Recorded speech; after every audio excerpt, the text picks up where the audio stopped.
Buenas noches con todos ustedes, un gusto de estar en la Universidad Federico Villarreal. Bueno, soy sanmarquina, pero a la vez gustosa de poder compartir mis conocimientos y la experiencia. Agradecer a Julio César por esta invitación. Sí, ha sido un esfuerzo muy grande porque estoy con el cambio de horario. Ha sido una semana muy dura también porque hemos tenido también clases de 8 a 8 con salida de campo y bueno, estar en la Universidad de Competencia ha sido toda una experiencia muy grande para nosotros y ha sido estoy muy orgullosa de haber sido uno de los pocos especialistas peruanos que hemos estado compartiendo experiencias con españoles, colombianos, Australia, Ghana.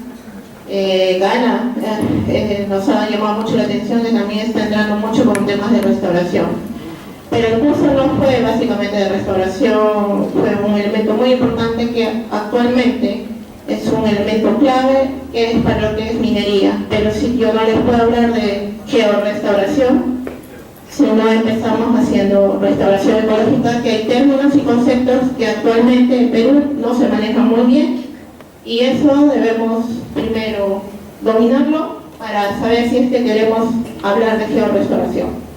Entonces empecemos con restauración ecológica. Muchos de ustedes ya deben haber escuchado sobre restauración ecológica.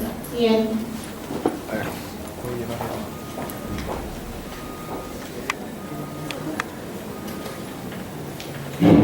¿A qué surge restauración ecológica? Sabemos que actualmente todos los ecosistemas están siendo influenciados por agentes perturbantes y básicamente es el hombre que está alterando, ¿no?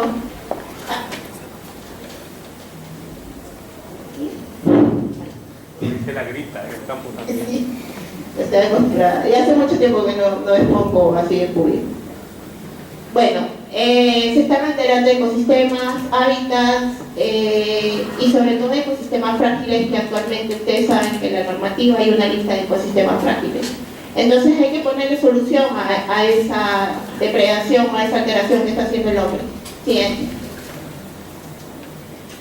Entonces, ¿cuál es la problemática actualmente? Tenemos minería informal, que también está causando graves problemas al ecosistema, al paisaje, a la estructura, al suelo, pero nadie lo fiscaliza, ¿no? También tenemos la minería formal, que también está alterando el diseño, el paisaje, el suelo.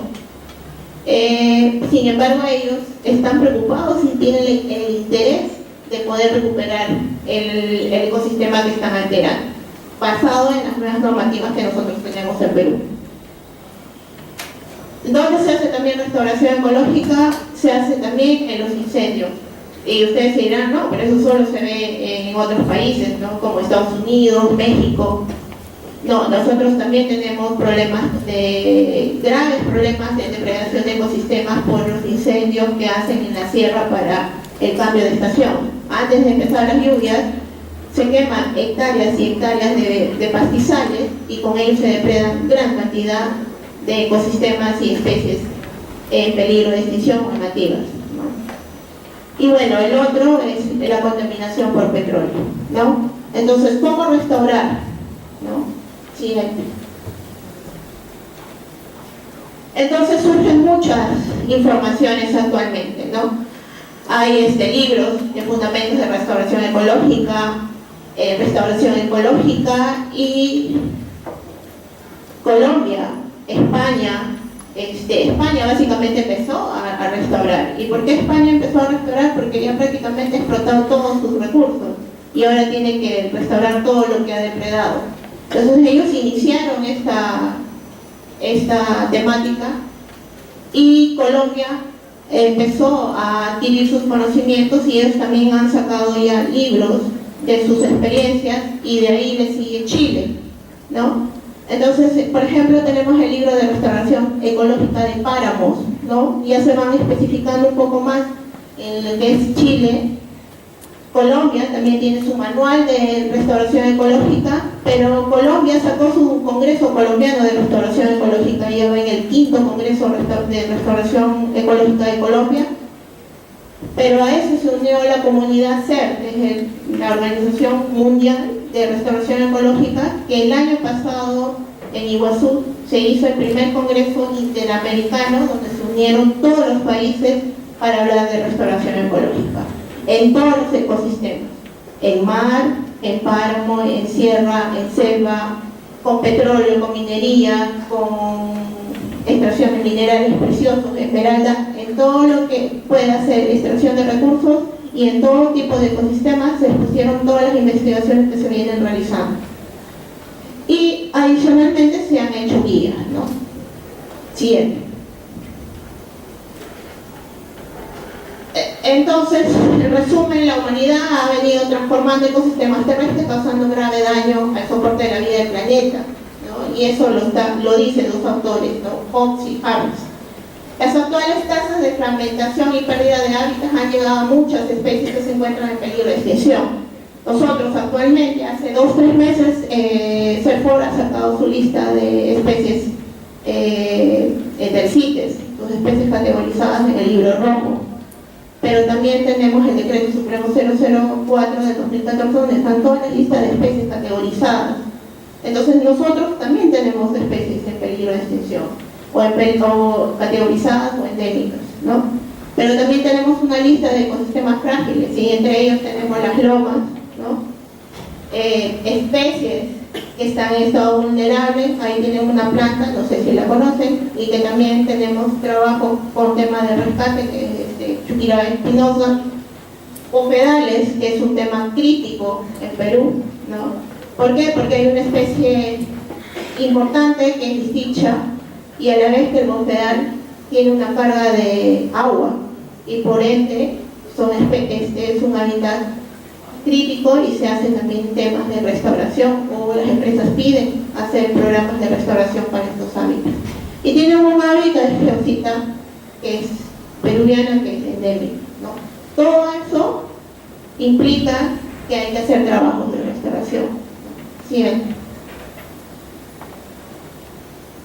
Pero hay que tener claro, porque actualmente por mi experiencia lo que puedo observar es que muchos confunden qué es restauración con rehabilitación, con revegetación, con reforestación, y piensan que es lo mismo, y no es lo mismo, ¿no? Revegetar simplemente es en un área que solamente tengo suelo, el suelo está bien, digamos, todavía con materia orgánica, y yo puedo poner plantas y se pone verde.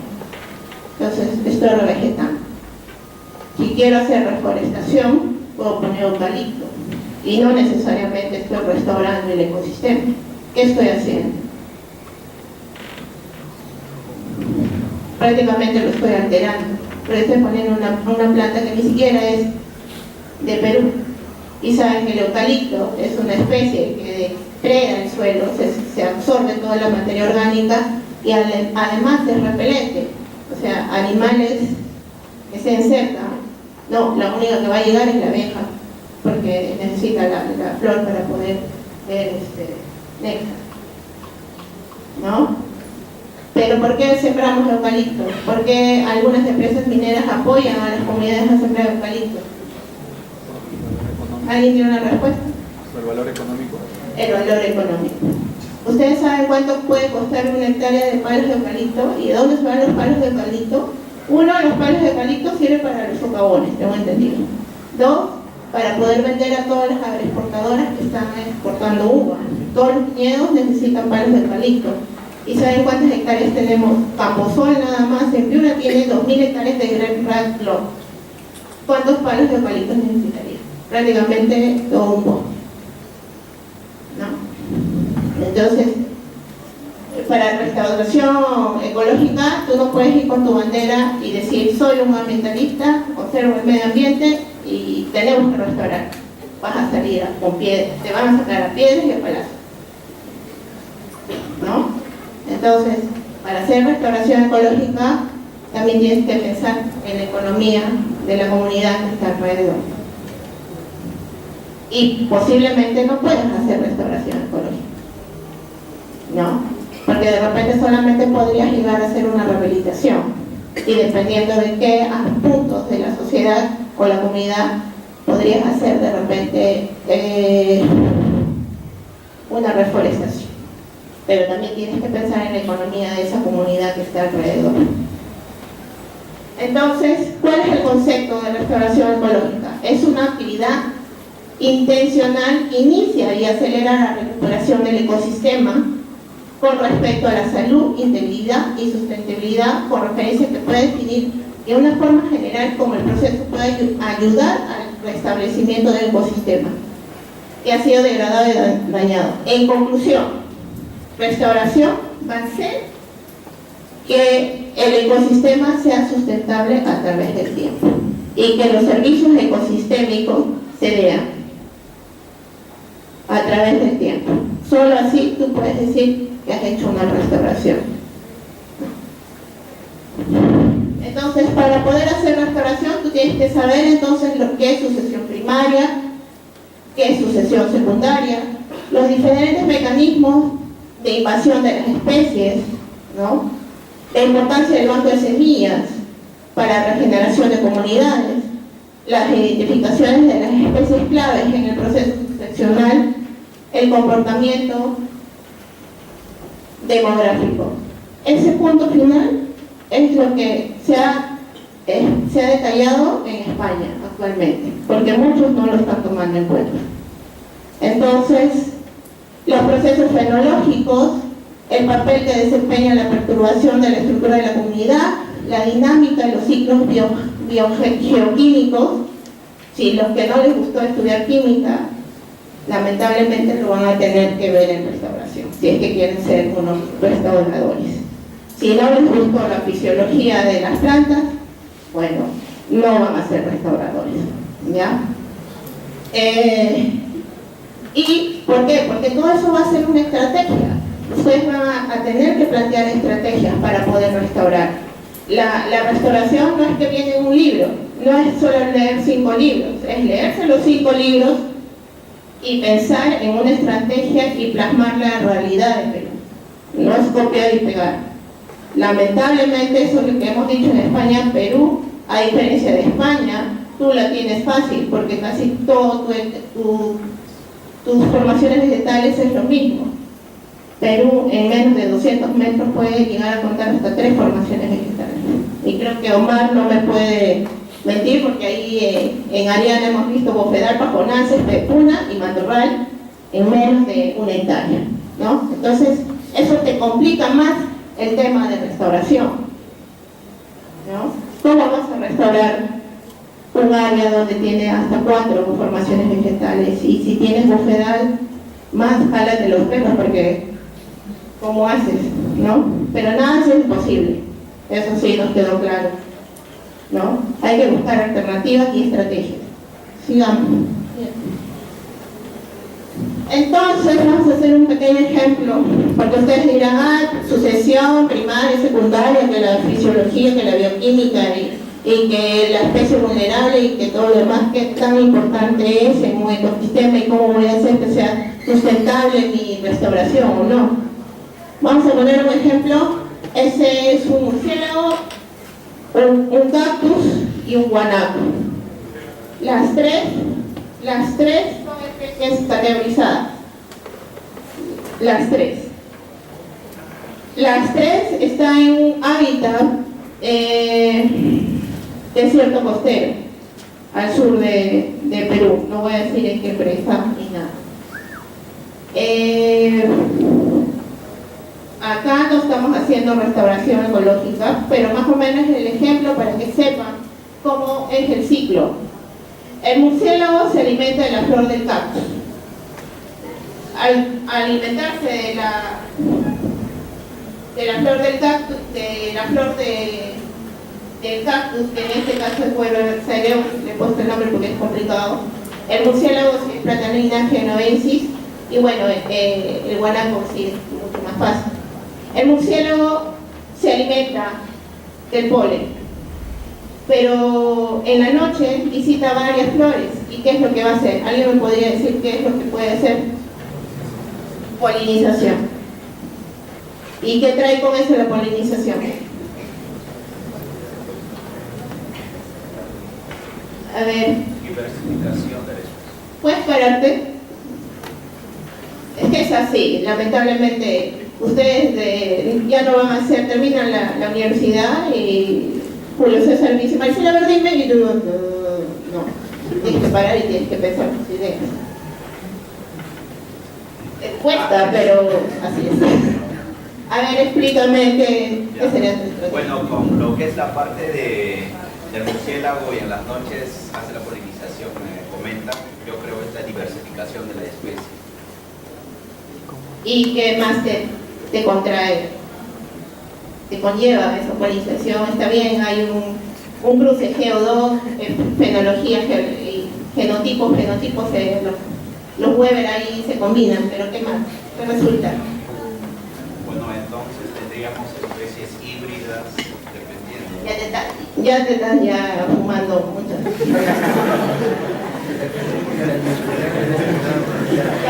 Ya alucinaste un poco. Ibas por buen camino. A ver, una chica, yo te voy a esperar, tú de saco rojo, de rojo, ¿no? Sí, ya. ¿Qué pasaría? Porque está bien, la platalina es importante porque es poliniza, pero ¿qué más hace? Una vez alguien me dijo en un proceso, y estaba en TASA, porque también estaba en el sector agrario, y estamos haciendo el proceso de la anchoveta. Y me acuerdo mucho de mi amiga que me decía, pero es fácil ver el proceso. Transfórmate en una anchoveta. Sé como una anchoveta. Y la anchoveta no va a querer que te ensucies, ¿no? Piensa cómo pasarías esa anchoveta por todos esos procesos. Piensa cómo sería el campo. Tendrías que pensar ser un cactus. ¿Por qué el cactus depende del platanino?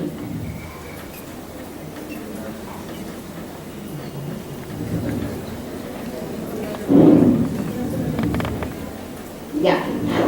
El cactus está parado, no se mueve. ¿Cierto? Ya. Poliniza. La flor, ¿no? Se fecunda. ¿Y qué forma? De la flor que viene. El fruto. Y del fruto, semillas. Ya. Acá entra otro individuo que no está categorizado, no, miento, sí está categorizado, que es un ave que se llama canastero. Y el canastero se alimenta del fruto. Y al alimentarse del fruto, ¿qué pasa? Se come las semillas. Y el canastero vuela, ¿no? Él sí puede volar. ¿Y qué hace en sus fecas? Bota las semillas. Entonces, cae la semilla, llega la época de lluvia y sale, sorpresa, un cactus nuevo, ¿no? Entonces, ustedes están viendo ya ahí todo el ciclo y la importancia de cada una de las especies para poder restaurar. ¿Qué pasa si uno de ellos no está?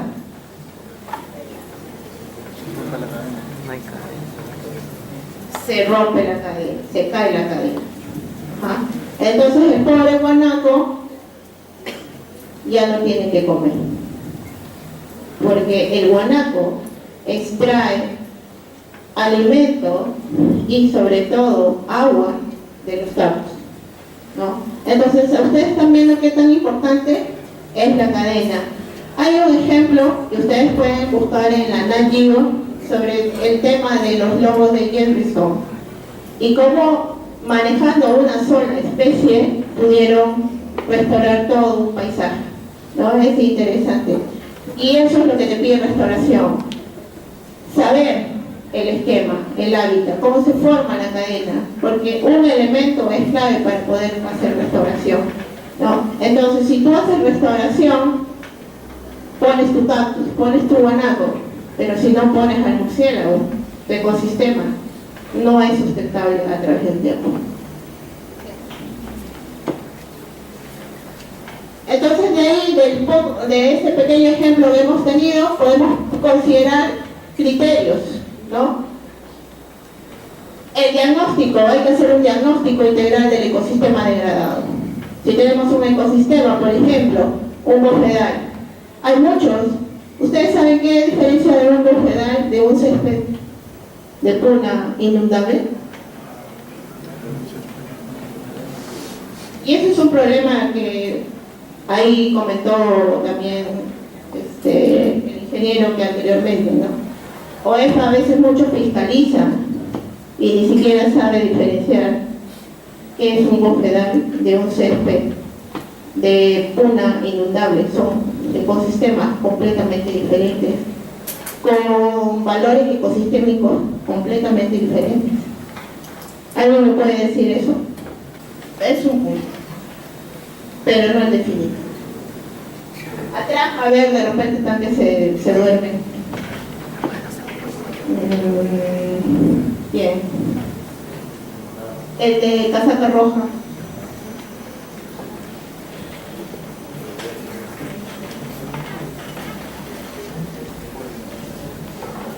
Es que se hacía, por eso yo ya dejé de enseñar. Yo enseñaba en San Marcos también. ¿Sí?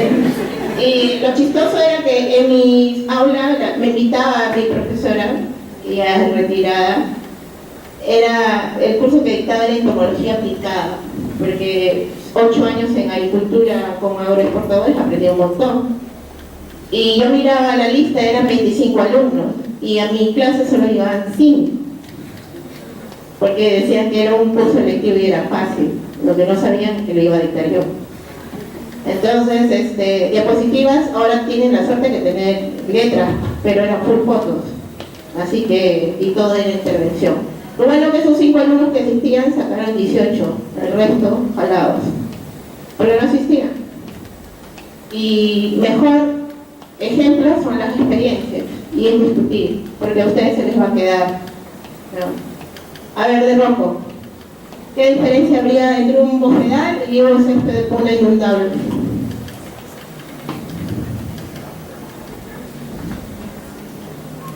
¿Es lo mismo para ti? Sí, pues, el de rojo. No tengo que tener daltónica. ¿Alguien tiene una idea? En especies introducidas, sí. Hay una especie de paja que es césped de puna, cuando el bofedal disticha es la especie clave de un bofedal. Tiene que haber agua y disticha. Son dos especies. La especie y el agua. Pero lo interesante es que cuando disticha muere, esta otra paja se va proliferando. Y simplemente es una paja, como un césped, como una cancha de fútbol inundado, ya no es un bofedal. Entonces tienen que tener claro esos términos. Y si quieres complicar más, pantanos de villa, ¿qué es? Humedal. Entonces, y a veces el conjunto hay humedal, bofedal, césped de puna, inundable y oconal.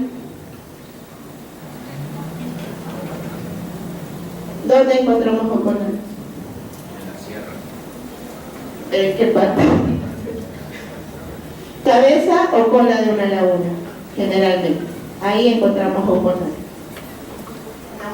Entonces, ustedes tienen que saber bien cómo está su ecosistema. Si ustedes empiezan quieren restaurar un bofedal y les dan un área, y si las plantas que te indican que no es bofedal, ¿cómo restauras? Si no, nunca ha sido bofedal, simplemente un césped de puna. Entonces tienes que también ver todos esos aspectos y ver cómo está, ¿no?, el diagnóstico. De repente ha sido, ¿qué sería más fácil? ¿Restaurar un ambiente que ha sido quemado o uno por petróleo? Quemado. El quemado, ¿por qué? Porque solamente se perdió la capa superior. Sí, pero hay otro factor que va a ayudar en el quemado. Las cenizas de la planta, materia orgánica. La materia orgánica, ¿no? Y hay otro factor más: las aves, los insectos, el viento y la lluvia. Va a ayudar a que se haga una restauración natural, pero que ustedes tendrían que hacer un estudio y un seguimiento, si es que eso se da. a través del tiempo, que se ha dado en algunos casos.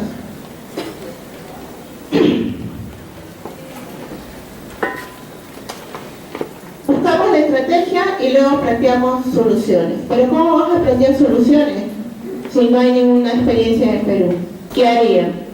Tendrían que investigar y empezar de cero. Lamentablemente, actualmente, los que estamos haciendo restauración, empezamos haciendo ensayos y nos arriesgamos, porque no tenemos tiempo para hacer mucho, tenemos ya presentarle resultados al cliente. Entonces, restauración tiene 3 puntos importantes: planificación, que tienes que hacer el diagnóstico, ver tus metas claras, porque tampoco si tú vas a ver un ambiente netamente contaminado por petróleo, ¿vas a restaurar? No, vas a tener que primero mejorar el suelo y de ahí ver qué estrategias van a hacer, y de repente no vas a llegar a restaurar, solamente a dar una rehabilitación, porque tu sistema, por ejemplo, tienes un bosque primario, ya lo perdiste, y a lo mucho podrá haber un bosque secundario, pero un primario ya no. Por ejemplo, hay un profesor, el profesor Jan Christoph, que ya falleció hace poco, era muy bueno en formaciones vegetales, y él te decía: Machu Picchu, piensa, ¿qué era antes? ¿Matorral? ¿Campos de cultivo? ¿Pajonal? Para poder restaurar tienes que ir a las historias y ver qué hubo antes de que el Inca entre, porque él también ya lo alteró. ¿Cómo llegar a una restauración si los incas también ya alteraron? ¿No se han puesto a pensar? Implementas. Una vez que has hecho tu diagnóstico, una vez que tienes planteado tu objetivo y tu estrategia, implementas tu ensayo, de repente el mejoramiento del suelo, el mejoramiento de las cuencas. También se hace restauración ecológica para cuencas, solo cuencas, ¿no? Entonces, te estableces un cronograma de trabajo, y si tus ensayos no funcionaron, tienes que plantear tu otra estrategia e ir dándote tiempos. Y a veces tienes que jugar con nuestra temporada húmeda y seca. Vamos a empezar a trabajar en época seca. Tendrías que hacer toda tu planificación en época seca para que, si es que empiezas a restaurar, la lluvia te ayude a poder que las plantas se puedan proliferar en esa área. Siguiente. Y bueno, me van a disculpar, pero ya ahí el sueño me ganó y la letra estaba en otro. Monitoreo.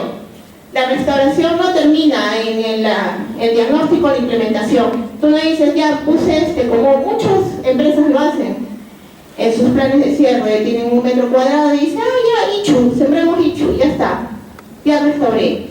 No, señor, lo que usted ha hecho, revegetar, no restaurar. No.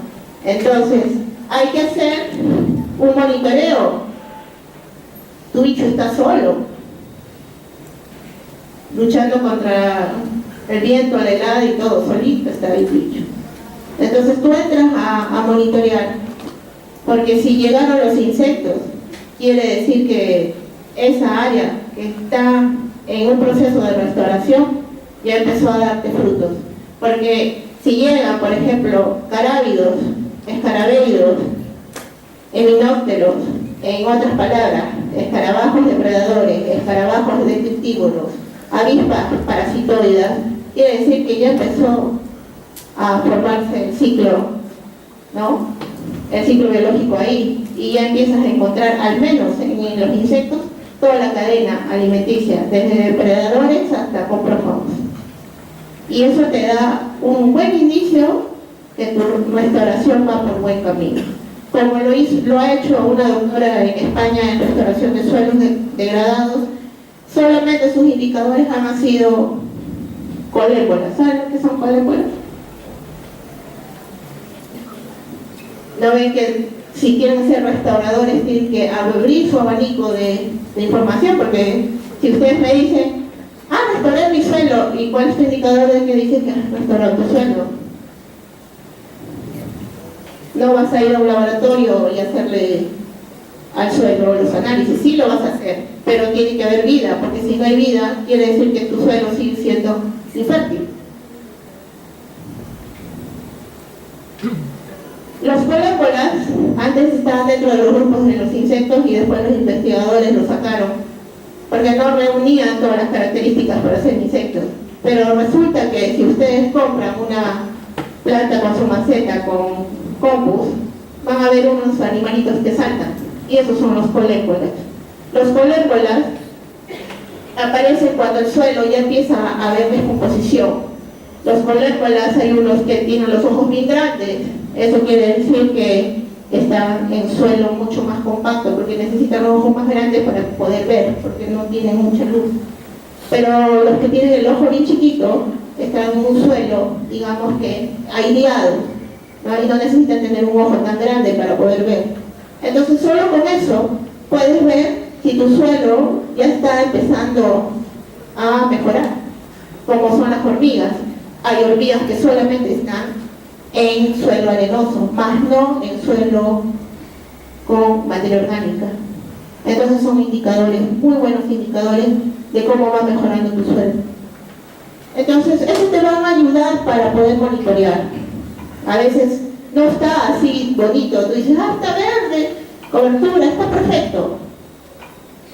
No, para mí todavía no está perfecto. Demuéstrame que animales y plantas están, porque si llegan las hormigas, si llegan las abejas, quiere decir que aparte del bicho van a empezar a aparecer otras especies, ¿no? Porque los insectos también trasladan semillas.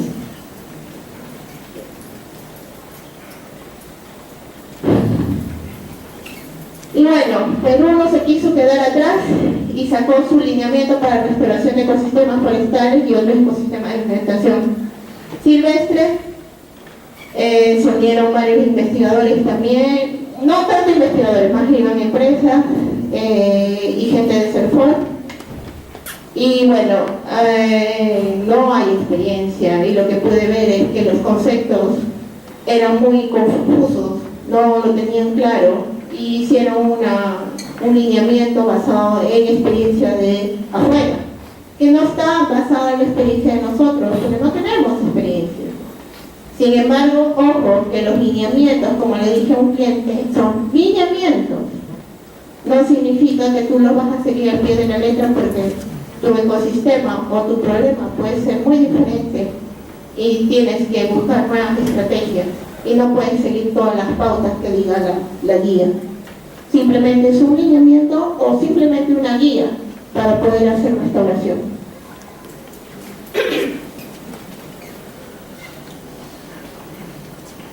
Pero actualmente se habla de georrestauración, esa es la primicia que Julio estaba hablando, y eso es lo que fui a Madrid. Tuvimos 4 días de trabajo hablando solo de georrestauración en un inglés con un australiano y un americano que es inglés. Era muy duro de entender, ¿no? Pero bueno. Esos fueron todos los participantes, estaban de diferentes países. ¿Y por qué hablar de la georrestauración?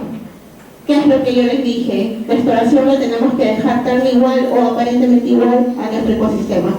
¿Qué pasa en la minería?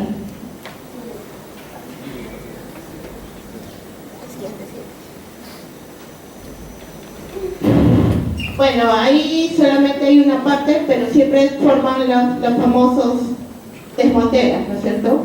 ¿Han visto? Yo les digo los queques, porque es igualito a un queque, ¿no? Y no sé si ustedes han viajado a Cajamarca. Yanacocha es un ejemplo claro de queque, ¿no? Espectacular sus queques, ¿no? Y los queques están todos verdes, en algunos casos. Y con todo lo que yo he hablado, eso es restauración.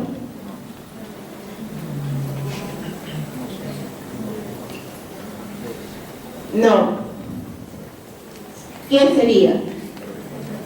Revegetación. Muy bien, al menos ya sé. ¿Cuántos asistentes inscritos hay? 80. Al menos sé que 80 ya saben pues diferenciar entre restauración y rehabilitación con vegetación. Me encanta. Porque si van a trabajar hoy y van a auditar, no me pueden exigir a mí, a un cliente, restáuralo. Porque eso es lo que está pidiendo ahora, restáuralo. Y el pobre cliente, parece así de los lineamientos. Pero los lineamientos no están por la piedra, ¿cómo quieres? Yo no soy Dios. ¿No? Entonces, si queremos hacer restauración como se debe ser, como dijo el doctor José Duque, hagamos georrestauración primero. Y eso es lo que yo les dije a los ingenieros. Tú me restauras el esqueleto y yo maquillo. En términos más sencillos. ¿Ya? Entonces, el queque, para hacer georrestauración le tengo que dar la forma. Vamos con el video que... Y estos son los programas que se han venido trabajando en Australia y en Estados Unidos de georrestauración. Es el programa GeoFlow, que te ayuda a dar la forma de ese queque en lo que era antes, 10 años antes, 20 años antes. Para poder llegar a eso necesitamos entrar a las imágenes satelitales de Landsat, si es que está, o si no, poder hacer las imágenes, las corridas de dron que ahora se hacen para poder más o menos llevarle a esa, digamos, forma de lo que había antes, ¿no? Pero ¿qué más? ¿Es solamente darle la forma del cerro, de la loma, de la montaña? Piense, ¿qué hay en la sierra? Precipitación. ¿Qué más? Esa precipitación, ¿a qué te lleva? La canción de... Tengo los ruidos, pero no. Ríos. Y entra un tema muy importante, las cuencas hidrográficas. Entonces el GeoFlow tiene que ver, uno, tipo de suelo, que tiene que entrar el geólogo, pero también tiene que entrar el hidrólogo, porque tiene que haber todo un estudio de precipitaciones, tamaño de cuenca, estudio de la cuenca, de dónde inicia, dónde termina, ancho de cuenca, caudal, sedimentos, como es, o si los hay, cómo aumenta. Todo eso se introduce en el programa y se hace un diseño. Ese diseño se lleva ya a campo. En la parte de baja, no se nota bien, pero acá es donde nosotros vamos subiendo, todos esos de color amarillito, somos todo el grupo que vamos escalando ya en una zona restaurada. No se fijen en la pared quedó ahí, pero miren, porque eso todavía le falta a la empresa invertir. Toda la parte donde están caminando ya se han hecho las hondonadas, ya se han hecho las quebradas pequeñas, pero se han hecho. Y miren la cobertura vegetal, ya está verde. ¿Cuál es el problema que hay más en España? Son cárcavas, arrastre de sedimentos. ¿Y saben en dónde estamos? Estamos en la reserva del Alto Loja de Guadalajara, de España. Y por eso era importante restaurar, y ahí dentro hay minas. ¿Y por qué es importante restaurar? Porque están dentro de una reserva. ¿Y cuál es el problema? Llueve y todo el sedimento cae, ¿no? Entonces hicieron el GeoFlow, empezaron a hacer el diseño, le hicieron las quebradas, y de lejos ya no se ve pues el qué, se ve simplemente un paisaje bonito, que es lo que quiere ahora la gente. Pues como dijo el doctor, tú me convences, se convencen por los ojos, no por lo que te dicen, ¿no? Y la parte de arriba, pues lamentablemente ha quedado así. Están viendo un tema porque hay ciertas aves que ahí habitan, entonces tampoco no sería conveniente de alterar esa área.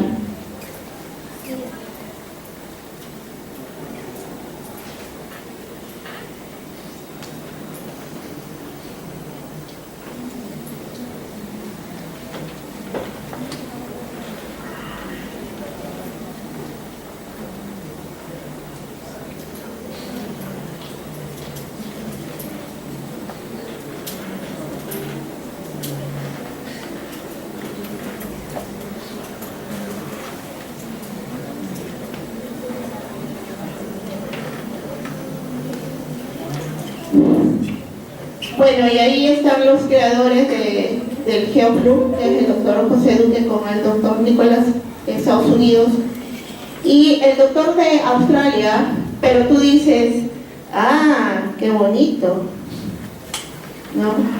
Y ahí hice mi diseño, lo voy a poner, ¿y quién me garantiza de aquí 1000 años que esa montaña va a continuar? ¿Qué problemas podría tener? ¿Erosión? Para eso existe otro programa que es Siberia. Siberia te da el pronóstico qué puede pasar de tu área restaurada de aquí a 100.000 años. Entonces, antes había el CISAR, pero ahora han trabajado en el Siberia, que es un programa mucho más fino y te puede detectar si esa restauración geomórfica que han hecho puede ser constante a través del tiempo. Porque ¿qué hemos dicho con restauración? Que tiene que permanecer a través del tiempo. Y tú ya de aquí 5, 20, 30 años vas a morir. Entonces el programa te ayuda a saber si eso va a ser constante o no. Eso sería todo. En resumen.